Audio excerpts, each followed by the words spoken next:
Disaster management teams in KwaZulu-Natal are on high alert as heavy rains lash through parts of the province. The weather is causing serious disruptions and damage.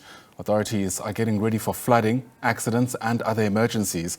Motorists have been warned to drive with extreme caution due to these conditions. In fact, severe weather is expected to continue for the coming days. SABC News reporter Mlondi Radebe is now in Pietermaritzburg for us, closely monitoring the situation from that vantage point. And Mlondi, earlier you were at the site of that accident that took place on the N3, I think it is, where 18 people died. And in fact, this is the exact thing that authorities are worried about, the impact that this weather may have even on people's ability to get around.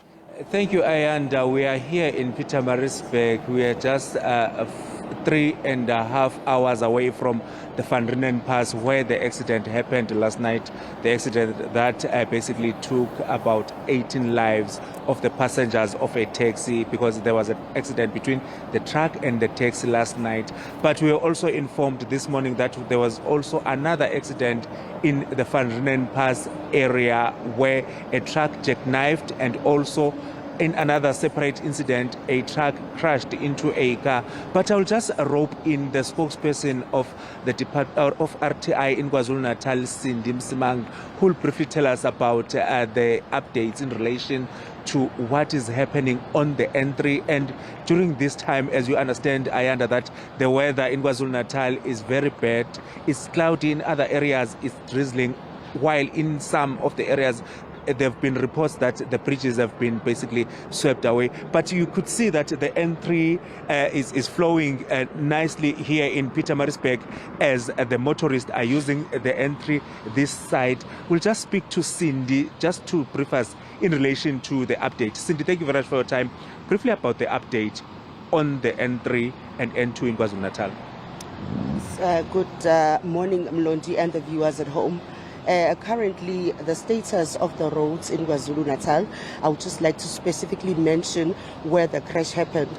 The road is now open for the traffic to flow on the N3 at the Van Riebeeck Pass, and where the accident had happened right now, the road is partially open for the traffic to flow. However, we are facing with a huge challenge in terms of fatalities and accidents and crashes in the province of the KwaZulu-Natal, because we are experiencing heavy rainfall and misty conditions. So it is a challenge, and we just like to urge the drivers to be extra careful when driving in these inclement weather conditions. Last night, Cindy, the accident in Van Riebeeck Pass, do we have any preliminary reports so far? Yes, there is a preliminary report that is with the office as we speak right now. However, it needs to be viewed by the big people overseas. I can't just disseminate information as yet.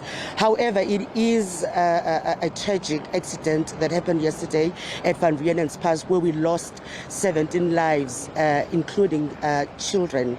And the only survivor is a 1-year-old who is critical in hospital. So it is really concerning that we are experiencing carnages in the province of KwaZulu-Natal. Yes, as the law enforcement officers, we're trying our utmost best to curb these accidents, but it looks like we're not winning because the drivers are not coming to the party.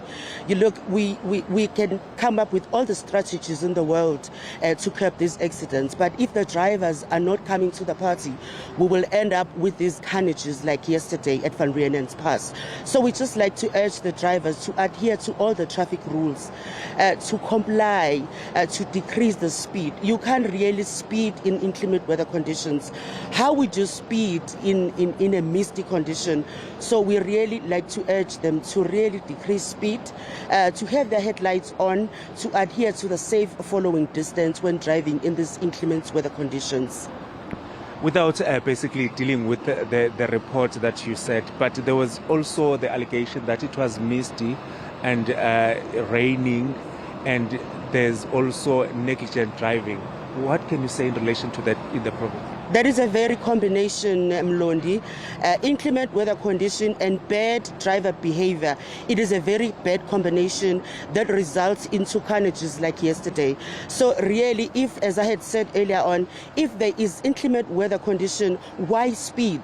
Why are you putting the lives of the other people in danger? Because the weather does not permit you to speed. If ever there is a solid line that tells you do not overtake, why would you overtake on a solid line as a heavy motor vehicle causing danger to other road users? So really the driver behavior and the combination of the inclement weather condition is the biggest contributor of the traffic, of the road carnages in the province of KwaZulu-Natal. Cindy, if you can just give us more details on the two accidents that happened this morning, the truck that jackknifed and also the truck that crashed into a light motor vehicle. The truck that has jackknifed, I haven't received full details, so I won't be able to disseminate that information as yet. So we're still waiting for full details so that we can disseminate full information with regards to that. Even the cause of those accidents, I can tell you now, Mlondi, it is bad driver behavior. On the other issue is the motorists, because they also will receive the news that from Tugela is still closed because of those incidents. Well, Tugela Plaza was opened this morning after recovery and the cleanup process was finished. So Tugela Plaza is now open for the traffic to flow. Thank you very much, Cindy, for your time. Thank you, Mlondi. There was Cindy Msimang, the RTI spokesperson in the province of KwaZulu-Natal, and briefing us in relation to the accidents on the N3, especially in that Van Renen Pass area. As I earlier told you that it's about 3.5 hours from Pietermaritzburg. So by the time we get there, everything will be cleared, as Cindy has already mentioned that they've opened the N3 for the traffic to flow.